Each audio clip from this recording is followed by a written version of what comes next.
Ierodoties Azaru ielas 20. namā, pretī steidz gan ģimenes melnais kaķis, gan arī suns Tedis.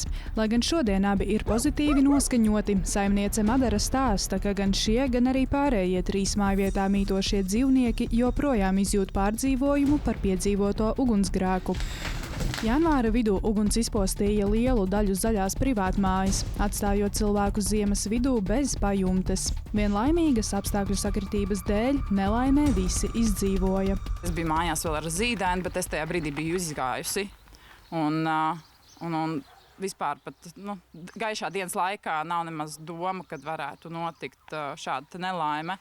Tad, kad es jau redzēju liesmas, tad māja bija visa dūmos, iekštelpas jau visas bija piedūmotas, trokšņoja šie uguns, signalizācijas aparāti. Bet tēvs, tā kā viņš ir pensionārs, viņš bija ļoti ciešā miegā un viņš nedzirdēja arī bļāvu, tā teikt, pēc tēva, jo es meklēju, kur viņš ir un daudzījos pie logiem, neko no tā viņš nedzirdēja. Un vēl joprojām viņš atgūstas apdeguma centrā, tā kā diezgan smagi miesas bojājumi bija. Tā skaitā arī izglāba mūsu kaķi, kuru atdzīvināja Slogas veterinārajā klīnikā. Tā kā arī esam ļoti pateicīgi par to, kad izdevās, tā teikt, visiem palikt dzīviem. Ēku pagājušajā gadsimtā uzcēlis Madaras tētis, kad rajonā tika ierādīts zemes gabals. Šajā mājā viņa uzaugusi un dzīvoja kopā ar saviem vecākiem, vīru un 3 bērniem.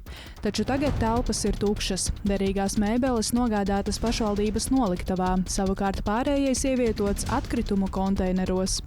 Madara atminas, kā ugunsgrēka brīdī viņas mamma bija tuvu, lai gūtu nopietnas traumas. Mamma ļoti, tad, kad viņa atbrauca mājās no darba, viņai, diemžēl, bija šis skarbais zvans uz darbu, kad tev jādodas mājās, jo tavas mājas deg. Un tad viņa atbrauca un viņa teica, ka man ļoti vajag manas dokumentus, jo bija bailes, kas kuram tajā šoka stāvoklī bija bailes vienkārši, kad sadegs tie dokumenti un tad nebūs nekāda.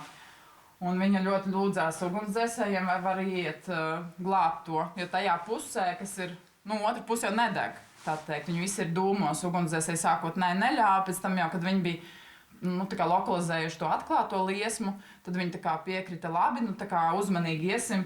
Un tieši kā viņa nākuši iekšā, šeit tā lūka, kas ir uz tieši bērniņiem, jeb uz jumtu, viņa acu priekšā vienkārši nokrita ar visām tām skaidām, ar visiem tiem izdeģiem. Tad bija tāds, nē, tālāk mēs neriskēsim.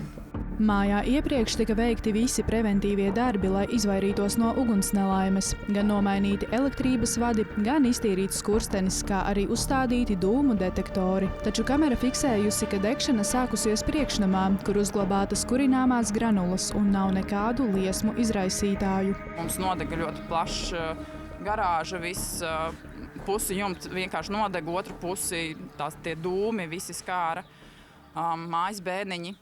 Klāti ir ar veco labo siltinājumu, kas ir skaidas, un tās skaidas gruzdēja ļoti ilgstoši, un tāpēc arī mums bija pat 5 ugunsdzēsēju mašīnas, kas cīnījās līdz pat pusnaktī, lai apslāpētu šo gruzdēšanu, lai kaut kādā brīdī nesāktos jauns ugunsgrēks. Te bija garāža, kur bija pilnīgi viss mūsu riteņi un automašīnām pat vasaras riepas, un viss bija sakrauts, arī dārza instrumenti, un to jau, protams, tagad neatgriezt. Varēsim ar šķērītēm griezt zālīti šogad. Kaut arī līdzcilvēku iesaiste ir bijusi liela, joprojām nepieciešama krietna naudas summa, lai māju varētu atgriezt dzīvojamā stāvoklī. Biedrība pēc ugunsgrēka ir atvērusi ziedojuma tālruņus, ja jums ir iespēja atbalstīt ģimeni nelaimē. Zvanot uz tālruņa numuru 9020 3909, ziedosiet €50. Savukārt, ja ir iespēja padalīties ar lielāku naudas summu, zvanot uz numuru 9020 4120, ziedosiet €8. Ja ir vēlme sazināties ar ģimeni privāti, varat zvanīt Madarai uz tālruņa numuru 2062 1412. Ārte Beinroviča, Ārtis Urbanovičs, Degpunktā.